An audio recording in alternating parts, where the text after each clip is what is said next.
What's up, my friends? Welcome to this live stream. We are in episode number 41 of the Health Breakdown.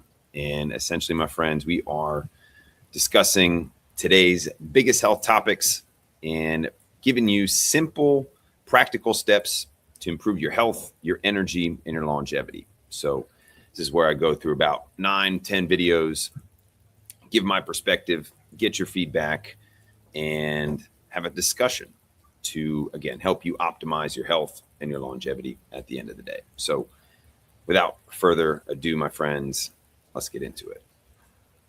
The world understands that Fauci has committed two crimes. One is fraudulent concealment. He intentionally concealed the origins of SARS-CoV-2 from his funded projects in Wuhan. If we would have known what the story was originally, I think we could have done better in our pandemic response. And the second major crime I think he committed is mass negligent homicide by two mechanisms. First, he worked to suppress our efforts at publishing and promulgating early treatment protocols to get people through the illness. And secondly, he relentlessly promoted unsafe vaccines that took hundreds of thousands of American lives and millions of lives worldwide. It's been the greatest biological catastrophe mankind has ever seen. And largely, Fauci is responsible for orchestrating this on the world. He approached Biden for 10 years pardon for crimes he knew he committed. It's not handed out without a request. So, my friends, the reason why I showed this one here today is, and I was listening to the Bible earlier today about false prophets. And essentially, when you are sharing information, if you are sharing lies, if you are sharing harmful information, essentially you have to take that on, right? If I'm suggesting something that's going to hurt you or harm you or kill you or maim you, I have repercussions for that, right? And so for, again, many years at this point, we have demonstrated that, the COVID shots and many other health dynamics were not beneficial for your health, but just really from the simple perspective of sharing truth. I want you guys to understand that this is a truthful dynamic, right? Always suggested to search for truth, seek truth, right? Seek health, true health. And I just want you guys to understand that this is a place that you can trust. Well, the information that we are sharing is truthful, is trustworthy, and we have years of being historically correct to support that. So when you are searching for truth, specifically in the health space, I want you to lean into truthful sources, not just me, but others that are conveying truth and that are actually speaking truth to help you with your health and many other aspects of your life, and that have the historical data and being historically correct to support that. And obviously, Fauci does not have that to support his case. But this is someone who recommended harmful dynamics, caused people's jobs, cost them their jobs, I should say, cost them their lives, and many other harmful dynamics to the whole setup.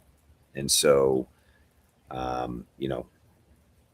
want to pray, right, for all those that have been harmed or maimed or hurt in the process, but also seeking justice to those that are recommending things that are harmful, that are damaging, that are life-threatening, and just not truthful whatsoever. So hopefully you guys can start to see through these kinds of folks that are smoke and mirrors, that are pleading the fifth in court right now to their recommendations that were, again, instrumental in a lockdown that actually proved to be a complete lie and harmful at the end of the day. So I won't beat a dead horse here. I used to do these videos all the time.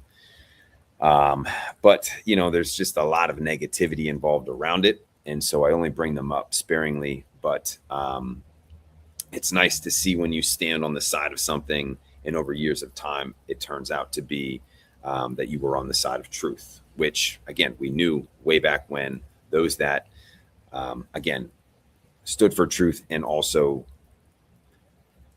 didn't just go along with the narrative and knew internally something wasn't right, knew internally something didn't feel right, and stood against it. And to all of you, I have a ton of respect for doing that. So let's pop on to the next one here, my friends.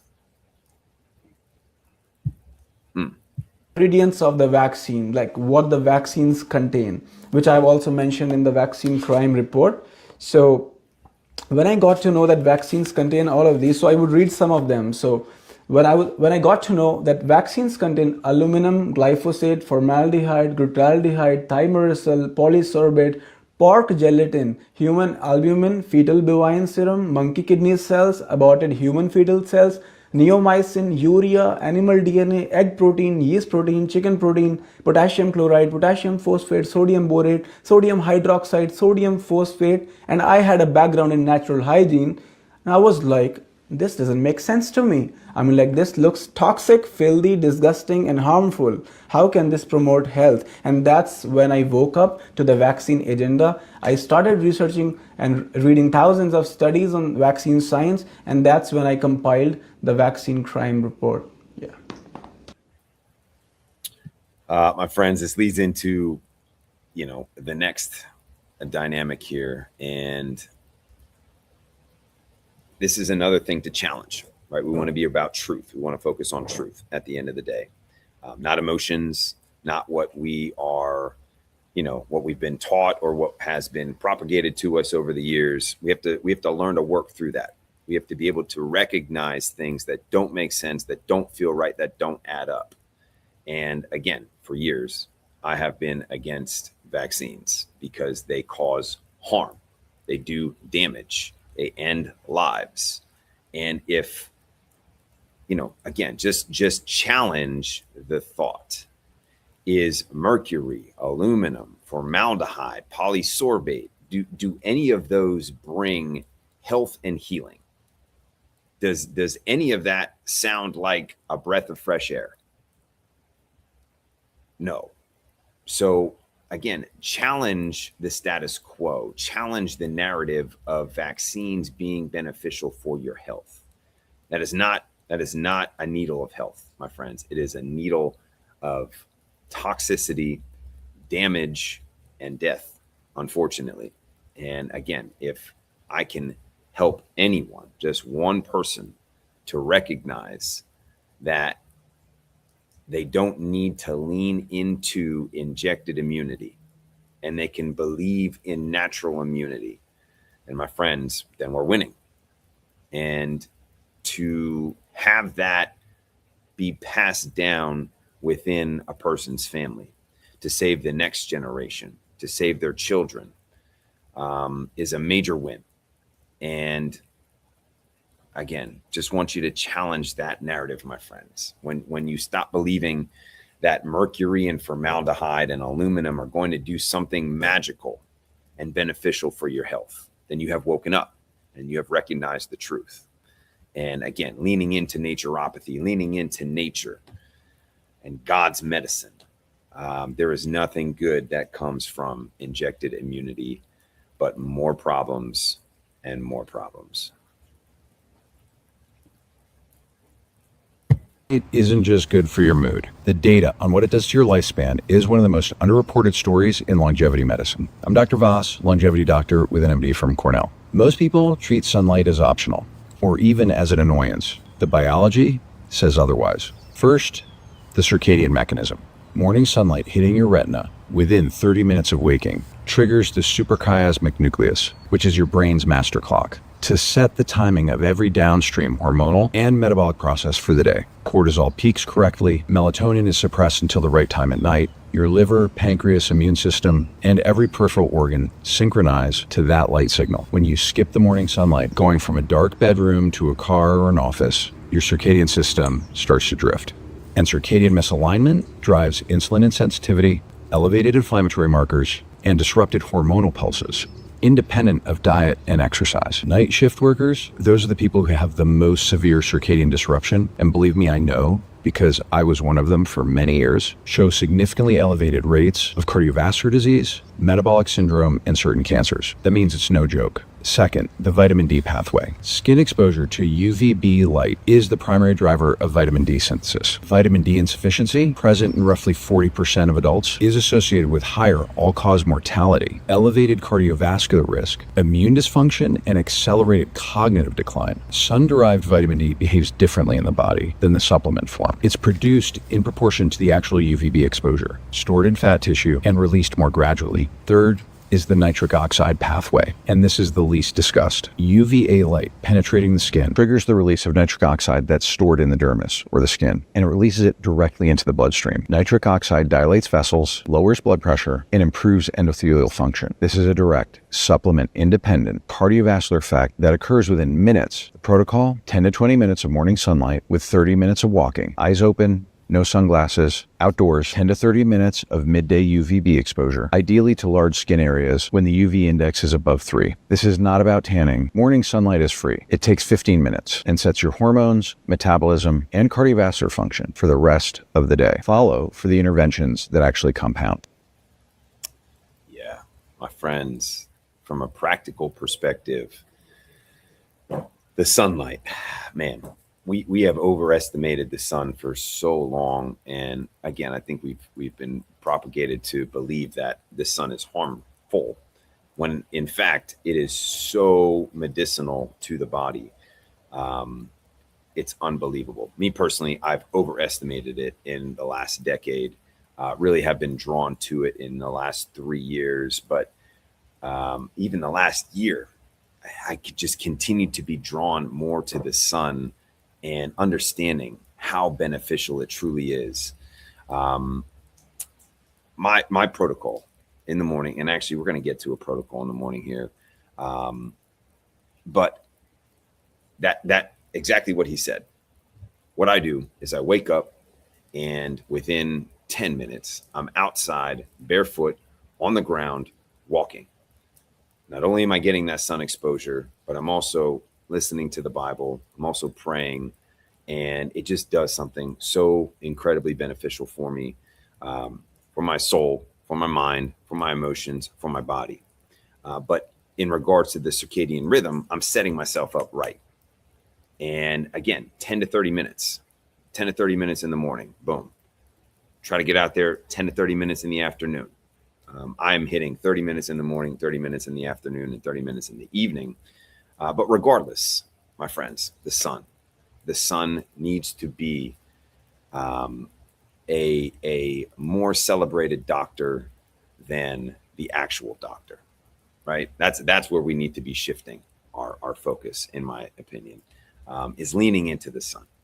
It is tremendously beneficial and will do you more positives, most likely, than so many other things that we're searching for. We're looking for the next pill, the next hack, the next biohack. Start with simplicity. As soon as you wake up, get out into the sun. See what it does for you, my friends. I promise you, it will not let you down. We'll continue that with something a little bit more in detail. Light protocol. 99% of people commit this crime, if you will, and it's costing them their health. Most people, what do? They reach for their phone within 2 to 5 minutes of waking up. That single habit is quietly dismantling your energy systems, your hormonal and neurotransmitter pathways, and your sleep every single day. Here's why, and here's what I tell my patients to do instead. 70% of your mitochondrial output, your cellular energy, does not come from food. It comes from light, water, and magnetism. Most people have never heard this because conventional medicine is still operating on a purely biochemical model. But the biophysical model is clear. Your mitochondria are light-sensitive engines, and the first light signal of the day sets the entire metabolic tone for the next 24 hours. So what does the protocol actually look like? Wake up 15 minutes before the sun rises, if you can. Don't switch on overhead LED lights. They spike the wrong part of the spectrum before your biology is ready. If you need light to move around, use a red lamp. Red light is in the 600 to 700 nanometer range, and it's the one wavelength that actively stimulates so-called cytochrome C oxidase. That's complex 4 in your mitochondrial electron transport chain. It directly increases ATP production, energy production. Then you go outside. Don't look through a window that's closed, as glass filters the frequencies that matter. Actually go outdoors. Outdoor exposure to early morning full spectrum light for at least 30 minutes. No sunglasses. This is what entrains your suprachiasmatic nucleus, your master circadian pacemaker. And from there, every clock gene in and every organ in your body gets calibrated for the day. Melatonin is produced for nighttime. Cortisol curve is stabilized for the next morning. Immune tone is set. Gut motility is set. And all of it runs downstream from that first morning light signal. Your phone can wait.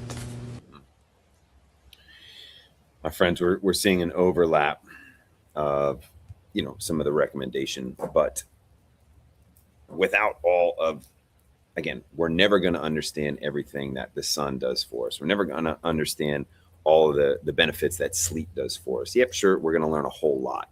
But the bottom line, regardless if you fully understand what the sun or what sleep is going to do for you, is are you doing what you should be doing? This is about habits. This is about lifestyle. So are you getting first light? Are you stepping outside within 30 minutes of waking? Those are the things that you should focus on. You should focus on your actions. You should focus on your habits. What are you actually doing to bring the benefits from the action, from the sun, from the sleep, whatever it is, from the exercise? So again, don't get too overwhelmed, especially if you're newer or you're just learning this stuff or it's just hearing it for the first time, but focus on what you're doing.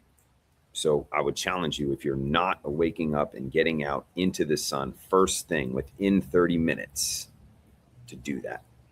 Start there. See how that works for you. And if you can skip this first thing, man, do that. Massively beneficial, my friends.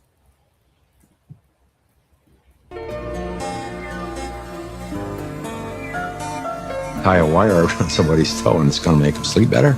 I said, get out of here. Go away. You're nuts. So I ended up having to put together my own study, and we grounded 60 people, and the reports that came in were unbelievable.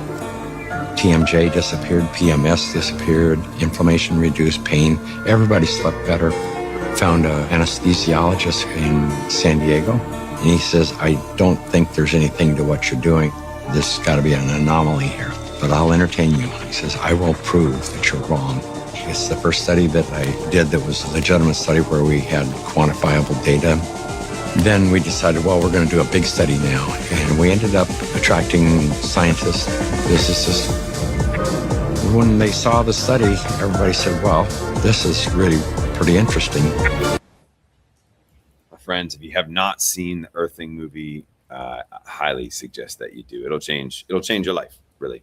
After watching that movie, it's about an hour long or so. That is where I began to implement grounding in my day every single day. And honestly, my football injuries, my knee, multiple knee surgeries, broken toe, which is the weirdest, most prolonged injury that affects me today, felt so minor at the time. Regardless, walking barefoot, and there is just so many positives that come when you connect your body to the earth, to the ground.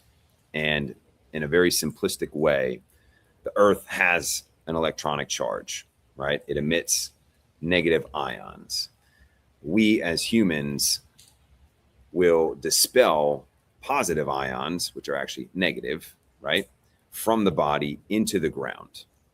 And the earth will dispel negative ions, which are positive to the body, into our body. And so like a circuit, right? Very, very simple. And the piece right here, before grounding, heavy inflammation, I'll bring it back into focus. before grounding, heavy inflammation, and 2 hours after grounding, reduced inflammation. That is factual. That is data. That is science. That is, facts. And I just think that is really, really awesome to see, again, the simplicity of medicine from nature through God. And yet we are just seeking the complete opposite way. We are searching for everything away from nature. We are searching for everything away from earth and plant life and the sun. And we need to get back to that. We need to flip the direction that we are searching. These medicines are free in a sense. They're in our backyard, literally, and they're all around us. And they don't have side effects. They don't have a long list of 20 different side effects that take place when we put our feet on the ground. It's all positive side effects. There's nothing negative from it. So again, just can't relay enough how important nature is and how important the simple things are in our life, like putting our feet on the ground, looking at or stepping out into the sun and looking for nature to supply everything that we need. It's pretty cool. It's pretty awesome. I'm going to step out into some different categories here, which I think are still extremely beneficial. The airport, and just an FYI for everybody, okay? When I went to go check into security and they asked me to stand in front of that thing that scans my face and gets my biometric data, which is actually a term that they use for it, I just said no thank you. And they gave me my passport back and they let me through. Then when I went into the security line and they told me to go through that big machine that scans your whole body and hands above your head, I just said no thank you. And they let me through and they did a pat down. Then when I went to go board my flight and they asked me again to scan my face, I just said no thank you. And they gave me my passport back and they let me through. Now, I fly a lot and I've never seen anyone else do this, okay? Most everyone else just lines up and does whatever they're told, okay? So I just must be a complete loser who believes in weird conspiracies and is overly paranoid, okay? I'm open to that. Maybe these things are fine. Maybe they don't matter much, okay? I don't know. I'm not gonna sit here and say I know exactly what they're doing with my biometric data, exactly what that body scanner is picking up. But that's kind of my point. If we all can reasonably conceive of some potential risks to biosurveillance, I mean, just read and watch some books and movies from the future, okay? And you don't understand how that wave scanning machine actually works, and you literally just have to say no thank you and you don't have to do them, then why would you, is my question. And have you ever asked yourself why you can opt out of these things? Have you ever thought that maybe, just maybe, it's because if you are technically allowed to opt out of them, then they can never be held liable for making you do them if anything were to ever happen? See what I did there? Put two and two together, right? So my recommendation is that when you have rights and freedoms to opt out of things that have zero upside for you, I recommend that you exercise those freedoms. What I've observed is successful people pay attention to risk-reward ratios, and they're not afraid to use the agency that they have.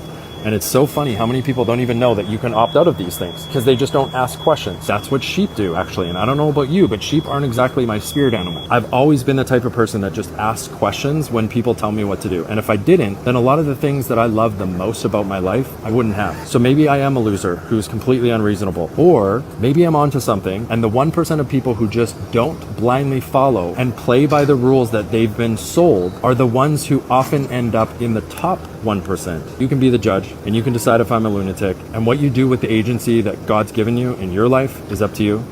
I'm just some dude on Instagram, and that's the vibe today. I love it. I love it. And the thing about this is exactly what happened to me. I was in the airport and a whole bunch of people are doing what you're supposed to do, doing the eye scan, and the one guy said, no, thank you. And they just let him go. And I'm like, what just happened there? And me and my wife are like, well, I'm going to say no, thank you. I don't want to do that. And so I did that. And it was simple. The big biometric scanner. To me, I don't like the radiation. I think it's a massive amount of radiation. I think there's no benefit from it. And so I say, no, thank you. Pat me down. They're like, do you want us to pat you down? I said, well, I'm not going to go through the scanner. So whatever you need to do. And they're like, okay, come over here. And they do their little pat down, and that's it. It's very simple. So again, those conspiracy theorists are batting at least 99% at this point. But again, it's really just about truthful information. It's just about knowing the things that are actually taking place in the physical world, right? And so the biometric scanner emits a massive amount of radiation, and to me, that is harmful. I don't want it. And so I just say, no, thank you. And same thing with the eye thing. I don't know what they're doing. I don't know what's going on in regards to any harm being done, but I don't really want them to use anything from that. And so I say no thank you to that as well. So again, the big win here for me is the biometric scanning device that emits a ton of radiation that I do not want any parts of, and I do not want to take that hit. So especially if you do travel frequently, I suggest that you say no, my friend.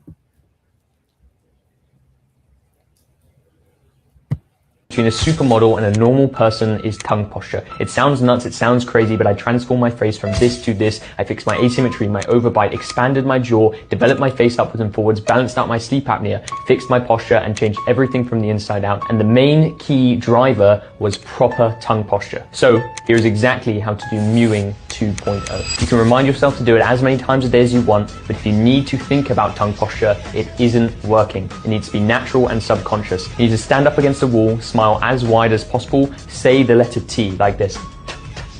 Hold your tongue at that T spot, and then you're going to smile, open your eyes, do a cheesy swallow, and swallow your spit. From there, your tongue is going to get suction to the roof of your mouth. You're going to continuously keep swallowing while in that position. That will gain the suction, and that will help you keep the back third of your tongue against the roof of your mouth. It will fix your posture, it will open up your airways, and it will change your life forever. Health is looks. I agree 100% with Oscar Patel here. It's amazing, and he's completely correct. I personally had a tongue tie myself. The posture changes are insane. So what he refers to as the T-spot for you guys is there's this little tiny bubble behind your teeth, and you put your tongue up there, and then essentially suck it up. And this is one of the things you can do. He says do like for your posture, because it's directly connected to your deep frontal fascia, which corrects your posture. You have to do this a couple of times a day. Big upright and a little bit of a chin tuck and a big smile and tongue up. And swallow is perfect. It's in consistency. If you do this 3 times a day, as in like a myofunctional training, over time you will see that your neck will get longer, you have a better posture, your palate might even get wider, and you start to nose breathe. It's a perfect training, and I agree with him. The tongue posture, your jaw, how narrow or how wide your palate is, your bite, it's all a thermostat for whole body posture. And yeah, I have to agree, health is looks too. I always say health and aesthetics, because when you're healthy overall, aesthetics just follow. Great one here. Thank you so much. Cheers, guys. So, my friends, I am really looking at this from the health perspective, not necessarily the aesthetic perspective, but I am not a breathing expert. However, breathing is one of the things that is continuously becoming a top priority of mine to focus on. Again, if you don't breathe, you don't have life. So regardless of whatever food you eat, sun you get, sleep you get or don't get, if you don't breathe, then it's all over anyway. So if you're going to breathe about 22,000 times a day, right, you should do that correctly, as well as the whole tongue in the proper position dynamic. This does affect you tremendously.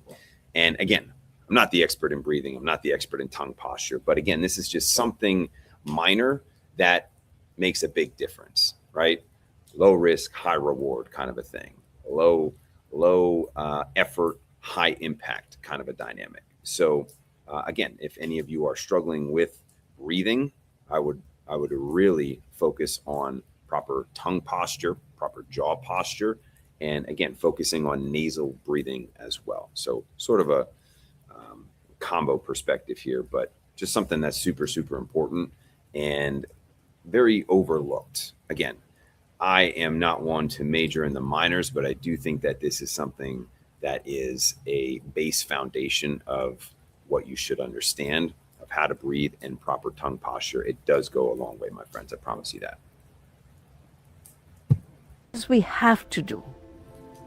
We have to eat healthy food. It's not a luxury. If it means packing your tiffin box from home, pack it from home. If it means finding an organic place, go eat in that place.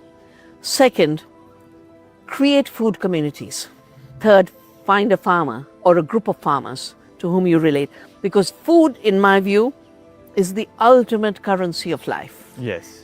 Current mean is that which flows. Yeah. Food is what flows from the soil to the plants to our gut. And if it's the currency of life, this is the currency we must strengthen. To strengthen it, we must take care of the soil, but we must take care of the farmer who takes care of the soil. So we cannot afford this huge gulf that has been created between rural India and urban India, because food still connects us.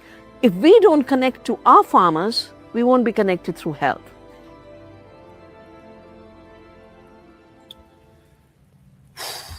My friends, this is, to me, I've been super obsessed over food for at least 2 to 3 decades. I've pulled back from my obsession with food in a healthy way. I feel like it's healthier, right? For me to not be overly obsessed about every nutrient in every single food, yada, yada, yada. However, this and understanding that food is the most important part to your health. I would say sleep is the most important piece to longevity and to your health, right? You can't do without sleep. Again, don't eat for a day, see how that feels. Don't exercise for a day, see how that feels. Don't sleep for a day, see how that feels. You can't really function without sleep, my friends.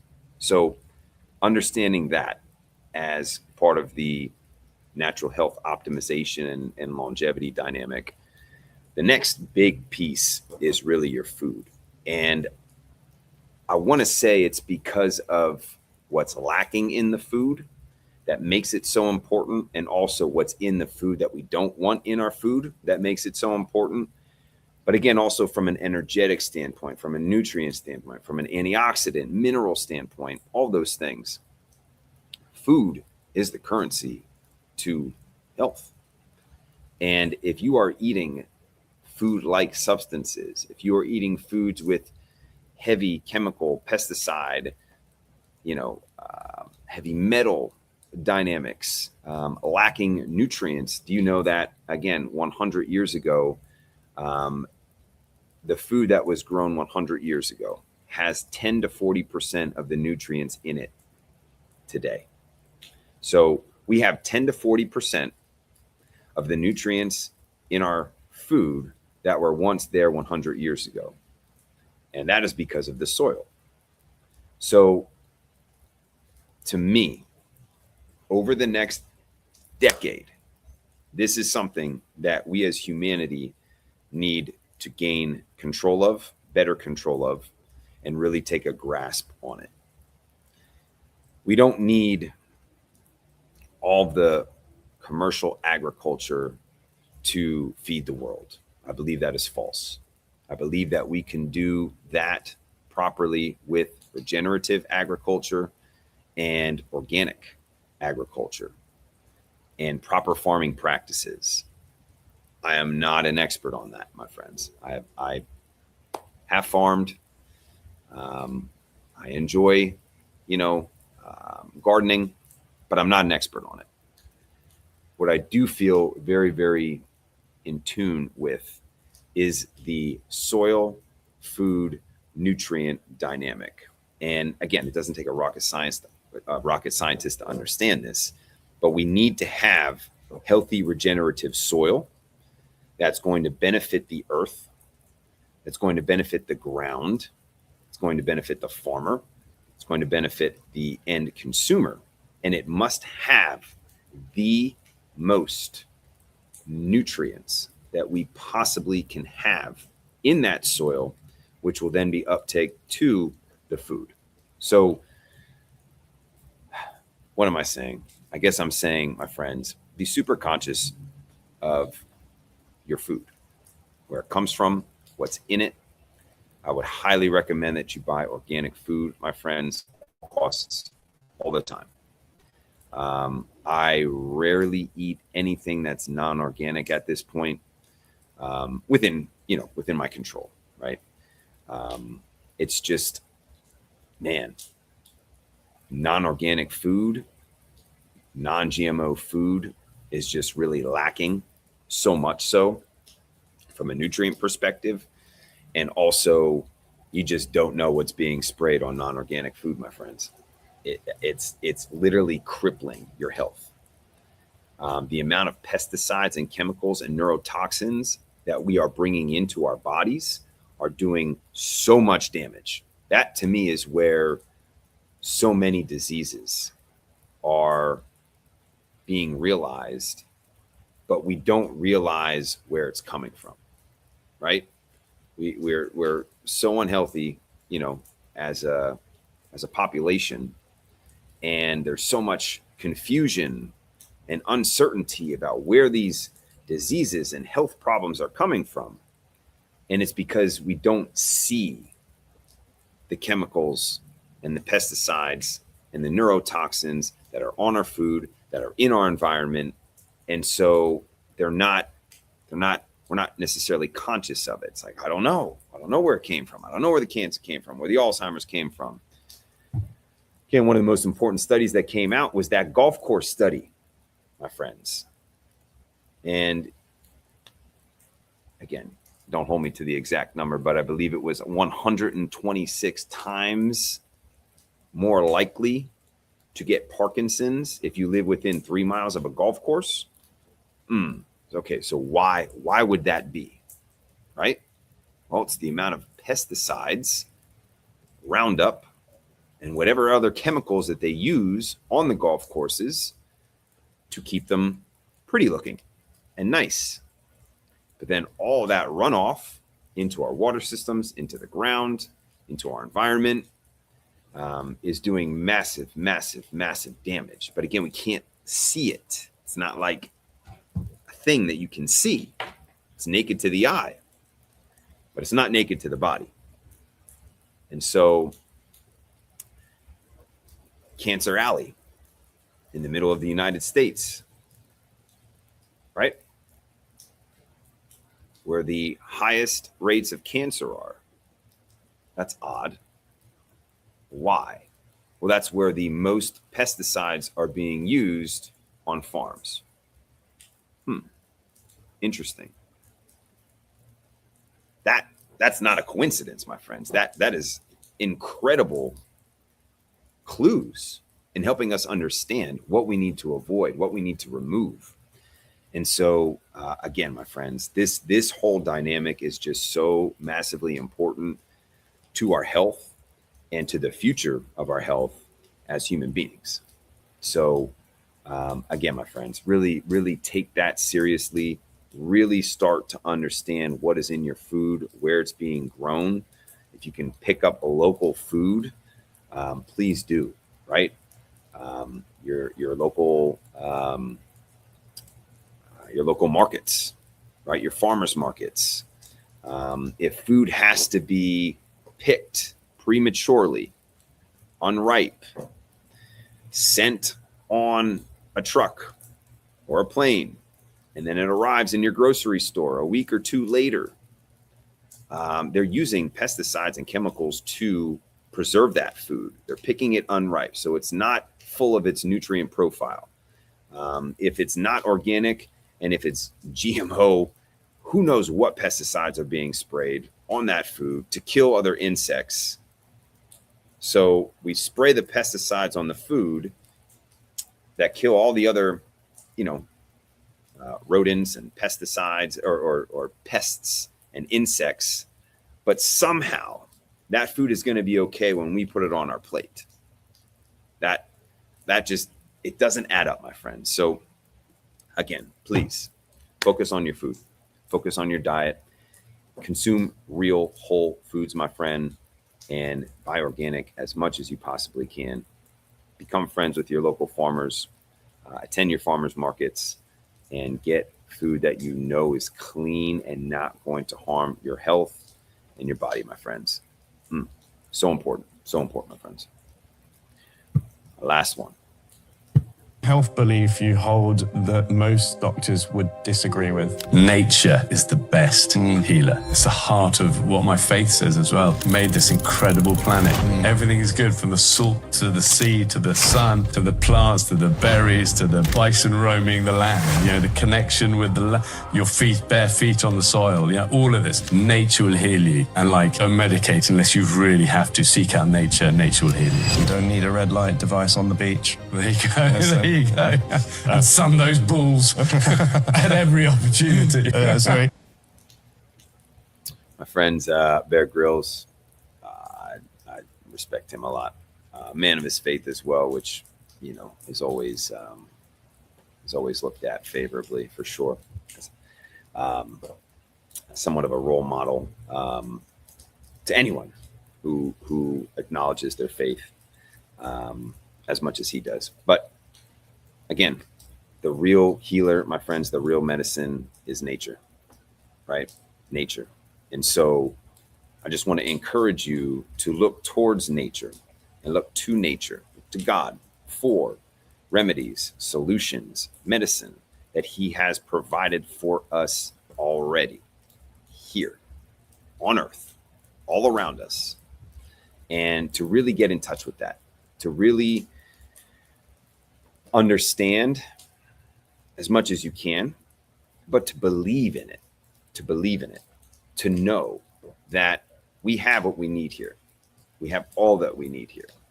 And many of us are suffering from lots of different dynamics, whether it's stress, whether it's anxiety, whether it's depression, whether it's cancer, whether it's heart disease, kidney failure, whatever dynamics, whatever health complications or problems that you're going through, I promise you that there is a natural solution for you. Naturopathy. Lean in to naturopathy, my friends. Seek medicine that is around you in nature and that is ready for us to consume on a regular basis, on a consistent basis. Exercise, right? That's a form of medicine. Sunlight, it's a form of medicine. Sleep, I would say, is medicinal, healing. Our food, right? Also, nature in general. Put your feet on the ground, right? These things that we talk about, and for those of you that have tuned in to a live stream or that are in the school community or that have seen my posts, I'm not trying to reinvent the wheel, right? There is no reinvention of the wheel. We're not necessarily looking for the newest, brightest sweet spot that there is, the newest pill, the newest medication, the newest biohack. It's really about getting back to nature. It's about simplicity. It's about being fundamentally sound with your environment, in your food, in your sleep, in your exercise, in your faith. And so, again, my friends, I just want to encourage you to lean into nature and trust in God and nature to help you with your health problems. Go there first. Go there first for the answers. Go there first for the solutions. And I promise you that it will work out the way that you want it to. So, again, my friends, thanks for tuning in. Appreciate you. If you want to join, check out the school community. It's free. Go to school.com/POH. And again, my friends, thank you so much for tuning in. God bless. And I wish you the best along your health and your wellness journey, my friends. Talk to you soon.